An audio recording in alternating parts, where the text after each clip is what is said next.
My main question, which I think lots of people have, is like coming from a Middle Eastern or from an Arab world, and then going all of a sudden being exposed to, let's say, a university or a college in a place like Canada or US. What were the main challenges you faced? So for me, it was interesting because we migrated from Kuwait to Canada when I was 4 years old, Yeah. and it wasn't my choice. I wasn't like packing up my diapers. I'm done with I this heat. guess, See ya. Assalamu I alaikum. guess 4 years, yeah, you don't know much, but like, 4 years in, but so we went to Canada, lived there for about 9, 10 years, yeah. and then went back to Kuwait. Okay, so you had some background already, Yes, yeah. but my background was more like elementary school, right? Okay, yeah. Because they wanted us to finish middle school and high school in a Muslim majority country. That's fair. And around our family and aunts Yeah. and uncles, and they Yeah. wanted us in that Yeah. environment, which was a good decision in hindsight. But then, yes, when I went back, Yeah. even though it wasn't my first time, but it was my first time as an adult, Yeah. being exposed to this entirely new world, Especially in like college. especially in college, Yeah. because a lot of people don't just go to university to say, I'm here to get a degree and then get a job and That's then where- get married. No, they're like, I'm here to live that college life, Party, yeah. baby, Go- right? Because now it's all legal, right? So, Everything. They can drink now. They can, I mean, back then, weed was not legalized, but I mean, it's everywhere. legal or not, people still do it. Exactly. It was decriminalized in small amounts, so people were still doing it. And yeah, and people go there and live that life. So if you're, Yeah. so I went from if you're partying and drinking, you're an outcast, Yeah. to if you're not partying, if You're you're an not outcast, drinking, if you're not going out with girls and dating, 100%. you're an outcast and something's wrong with you. Yeah. And for the first time in my life, I've even experienced I was expecting non-Muslims to ask you these questions, like Yeah. white non-Muslims or Yeah. people who are not exposed to our way of life, Yeah. to ask like, "What? You don't have a girlfriend? You're not dating? What do you Yeah. mean? You're not partying? No, you're 19 years old. You're 18 years old. Let's party, bro." Yeah. Like I'm used to that, Yeah. dude. What's wrong with you? Let's Yeah. go. But I was not expecting it from Muslims. Okay. I had Muslims Wow. come to me, and they're like, "Yeah, we're gonna go to this party," and I'm like. And it's not a halal party, I doubt. Yeah, it's not like an Eid party where You there's know, where biryani and Segregated and there's Ruh Hafsa, right? Diet Pepsi. No.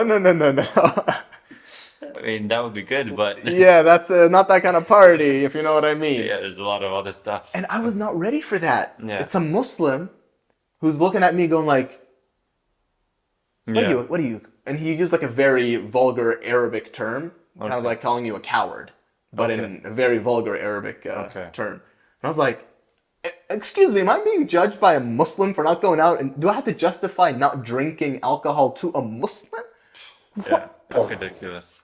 But It it's was- everywhere now, right? Like that sort of mentality is there everywhere in the West, especially, and Yeah. even somewhat in the East. Like, especially in the school system, if you look in the East, you'll find there's some who want to stay, maybe not religious. It's not the divide between religious and irreligious.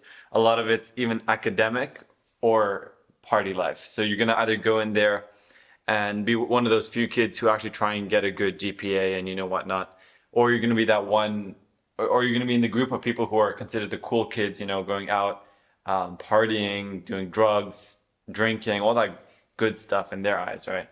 So in some places, religious versus irreligious, but now it's also academic versus non-academic, which goes on to the rest of your life. Yeah, and then it also like puts you in like whatever social group you're in now. Like, are you Yeah. associated with the guys that play sports? Are you associated Yeah. with the guys that go to the gym? Are you associated Yeah. to just the academics or the Yeah. party animals or which one? Yeah. And for me, I was like always in everything except for the Yeah. partying. So I was like, almost slipped up there. Almost slipped up. You're not gonna get me. I'm gonna cut it out. Today's not the day. Get exposed, baby. And so for me, it was academics. Always like, alhamdulillah, straight A student. I never got anything below an A minus.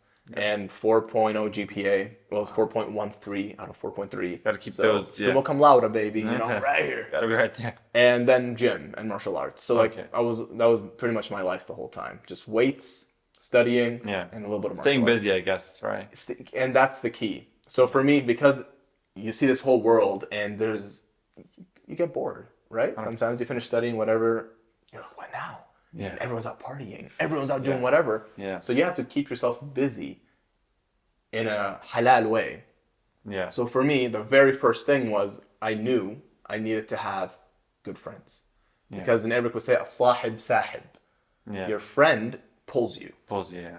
So, or there's another phrase that says, tell me who your friends are, I'll tell you who you are. Because whoever you hang around with is a reflection of who you are. Yeah. Because you all rub off on each other. Yeah. So for me, I knew I had to find good friends. And if you find good friends, you will take each other in the right direction. Yeah. And subhanAllah, like most of the friends that I found, well, I didn't find them like they were lost and found, didn't take them out of a box, right? But most of the friends that I was able to meet, subhanAllah, either met them at the musalla, the prayer room in the university, or at the masjid, or through mutual friends, or at the gym. So I met them in those places that I typically hang out in and places of benefit, alhamdulillah. Yeah. And then those same friends, like slowly we had positive impacts and benefits on each other. Yeah. So then I would, someone who's like, they pray, sometimes don't always pray. And I'm like, let's go pray. And then pulls slowly I'm together, pulling them to pray. Yeah. And then they will hear about, oh, there's a halaqah in the masjid. Hey, they'll tell me, you want to come to the halaqah? I'm like, oh, I didn't know there's halaqah.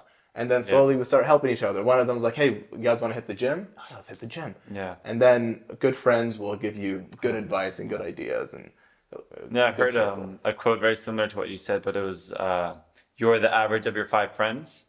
And that's true because, as you said, like, either if you're surrounded by bad people or bad people that like values which you don't want, and you say, I'm going to go in there and influence all of them and make them all good people. But odds are, when you go in that environment, odds are they're going to rub off on you. Even if you give them some good, they're going to put a lot more on you than you're going to put onto them, right? So I guess it's important to have good friends. Yeah, so it is like the most important things are knowing what situation you're going to get yourself into. So when you go there, what are you going to expect? Yeah. Okay, I know I'm going to this country. So these are the 3 or 4 main rampant things that people are going to do. How do I protect myself from this? First of all, do I want to do them? Because if I want to do these things, then it doesn't matter what you're doing to protect yourself. You're going to go do it. Yeah. Right? So you have to be honest with yourself as well. That's where where your parents' training wheels come off, and now all of a sudden you're on your own. Like with freedom comes responsibility, right? Exactly. And your parents, I would assuming like it's a practicing family, and your parents, like, they taught you Quran, they sent you to like Islamic schools, and like you studied Islam growing up, so you know the difference between halal and haram. Yeah. I'm assuming all of these are in place. Yeah. Then now this is your real test, and boy, It's tough. it's a test. Mom But I and mean- dad aren't here; they're halfway across the world. You can do whatever you want. It's not only legal; it's encouraged in some places. What are you gonna do? Allah's watching. How aware are you of this? And